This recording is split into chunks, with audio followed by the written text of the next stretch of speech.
Ci siamo innamorati e vediamo tutto rosa, oppure sogniamo una storia d'amore e la vediamo sempre rosa. Sì, come delle lenti colorate che ci fanno vedere tutto più bello, più luminoso, più scintillante. Cosa sono queste lenti colorate che senza renderci conto ci mettiamo su quando ci innamoriamo o anche solo quando iniziamo una storia?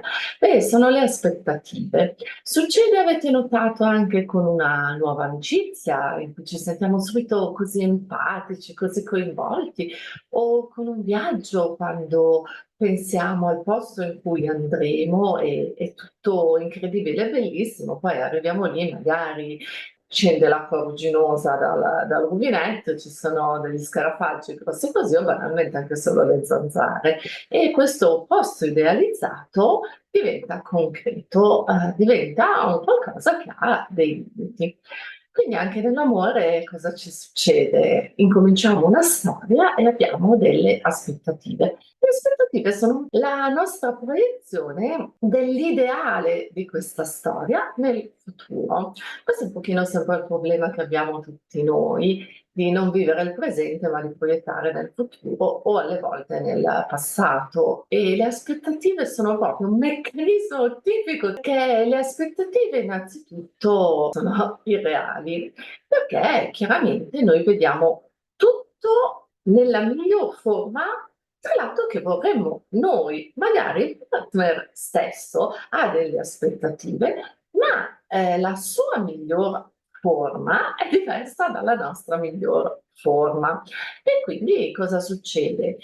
Avendo davanti questo scenario che noi ci immaginiamo in un certo modo, poi ovviamente banalmente nella relazione le cose non dico siano peggio, d'accordo, ma sono comunque differenti e quindi noi ci sentiamo chiaramente frustrati nelle nostre aspettative. Le aspettative son date anche dai confronti, e dal confronto alle volte siamo esseri umani con altre coppie che viste da fuori, come si dice, l'erba del vicino è sempre più verde e sembran tutti carini, tutti, dolci oppure così empatici, o lui tanto grazioso che le porta le borse della spesa, poi lasciamo perdere cosa si può andare a scoprire su quello tanto carino che porta le borse della spesa. E quindi ci creiamo appunto delle aspettative nel confronto con altre coppie, altre situazioni o addirittura con gli amori da film, che guardiamo sempre con gli occhietti a cuoricino, ma non ci rendiamo conto che man mano alimentano in noi una visione della coppia che non è totalmente realistica. Quindi potremmo avere anche un amore da film, ma insomma, stiamo coi piedi per terra. Altro problema appunto delle aspettative è che solitamente non vengono comunicate. Noi abbiamo questo incredibile mondo interiore, per noi è talmente perfetto, talmente bello, che abbiamo paura a comunicare al partner perché? Perché nel momento in cui comunichiamo, il partner è un po' come se si sgretolasse questo mondo e andiamo incontro chiaramente alla delusione di non essere capiti, di non essere accolti. Beh, insomma, è un pochino lo scoglio da dover passare per avere una relazione vera, reale, altrimenti rimarrà sempre un pochino una cosa nella nostra testa e ogni volta che non corrisponderà ci sentiremo delusi, traditi e questo, se noi continuiamo a prediligere la nostra relazione mentale alla relazione fisica, vera, quotidiana, e potrebbe portare alla fine della relazione quotidiana. Perché noi privilegiamo come vera, come reale l'idea, la nostra relazione nella testa. Quindi forza e coraggio, qui rimbocchiamoci le maniche. Allora, la prima cosa da fare è banalmente parlare.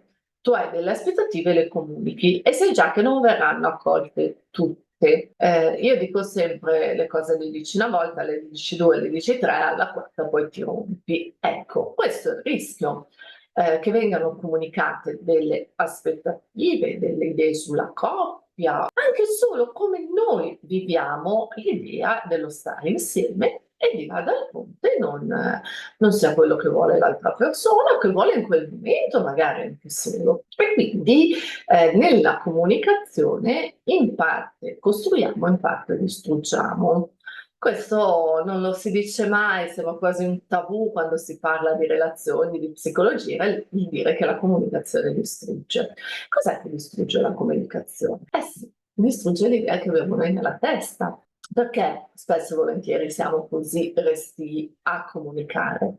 Perché quell'idea è nostra, è parte di noi, è quello che proiettiamo dal nostro interno. Quindi, insomma, la nostra idea ci dispiace prenderla piccolante.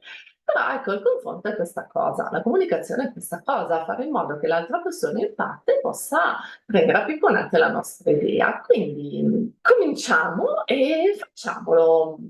Può essere faticoso inizialmente, ma è la via, è quella, non ce n'è, se no viviamo in questa sorta di bolla tutta nostra, ma alla fine ci rendiamo conto che chissà perché tutte le relazioni che mettiamo in cantiere finiscono e finiscono sempre perché veniamo deluse dall'altra persona. Allora, se c'è uno schema che si ripete, magari sì, siamo stati anche molto sfortunati, sicuramente, ma in parte iniziamo a fare un pochino di autoanalisi, col sorriso, senza tragedia, ma facciamola. Io sono una molto flessibile nelle amicizie, un po' più legnosa nelle relazioni, ho le mie idee, il mio puntiglio, il mio modo. Mi rendo conto che sovente sono stata molto molto rigida. Ci sono alcune cose che per noi sono importanti, dico sempre scegliamone tre, ok? Perché di più diventa un macello. Scegliamo tre cose che per noi in una relazione sono importanti, le comunichiamo al partner, possono essere, non lo so, la fedeltà fisica ipoteticamente,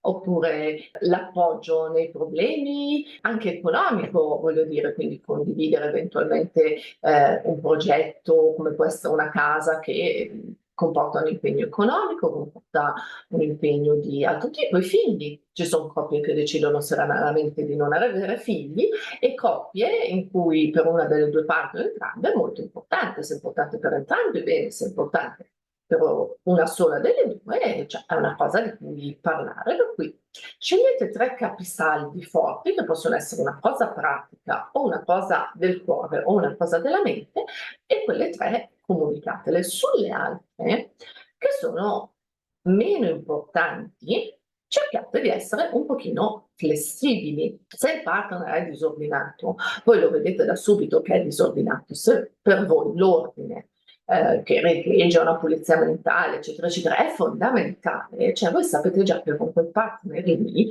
diventa difficile, non impossibile, ma è difficile. Se il partner vi ama molto, potrebbe anche metterci l'occhio e cambiare alcune sue abitudini. Però non pensate di poter cambiare una persona. Ecco, questo è un pochino quello che rende le aspettative molto pericolose. Noi prendiamo una persona e pensiamo di essere colui o colei che le farà cambiare. Questo non funziona. Le persone tendenzialmente cambiano molto poco e cambiano se lo vogliono fare già in primis. Quindi non aspettiamoci che l'altra persona sia fondamentalmente tanto diversa da quello che è.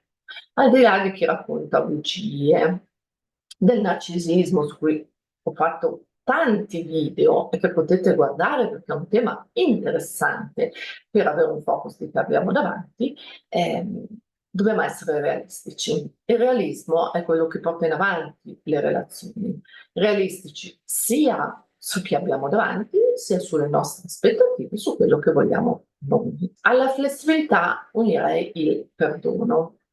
Io ho questa teoria, cioè se una persona non fa le cose con cattiveria, ma per poca attenzione, e spesso e volentieri succede, quindi non le fa per farti del male, è giusto e corretto che venga perdonata. Se diventa recidiva, allora a quel punto cosa vuol dire? Che non ha attenzione per noi, che in realtà a noi non interessa, che il suo affetto, la sua cura nei nostri confronti non è così ampia, quindi impariamo a perdonare quando succede una volta. Se alla seconda, terza volta, ecco, diciamo, non siamo proprio rigidi, però se il comportamento si ripete, ecco, io su questo direi sono un po' andata in frantumi le aspettative, ma diamoci un taglio per quanto difficile. L'aspettativa, come dicevo a inizio video, è un focus sul futuro. Nella relazione, nella vita, la cosa sana è avere il focus sul presente. Quindi tu oggi stai bene con questa persona. Eh sì, ma io vorrei, non lo so, lasciare il lavoro e aprire un'attività per conto mio, ma lui è ancoratissimo al suo lavoro e quindi non lo so, però io penso che lui cambierà e riuscirò a convincerlo. Sì, ok, va bene. Trasponetelo nella vostra vita. Quante volte è stato fatto un ragionamento di questo tipo? Quante volte lo avete fatto su argomenti grandi e più piccini? Ecco, non voglio essere tragica, ma magari dopodomani siamo schiacciati come la rana in autostrada. Oppure banalmente ci innamoreremo di qualcun altro. Oppure il bed and breakfast ce lo apriremo per conto nostro e saremo felicissime. Facciamo programmi, ma cerchiamo veramente di avere il focus sul presente. Quindi l'aspettativa, pur essendo molto umana, parte del nostro meccanismo mentale, se riuscissimo pian pianino, un pochino, a metterla da parte, sarebbe una gran cosa. Ci sono degli esercizi pratici da poter fare, non è tutta teoria, perché poi la vita è pratica.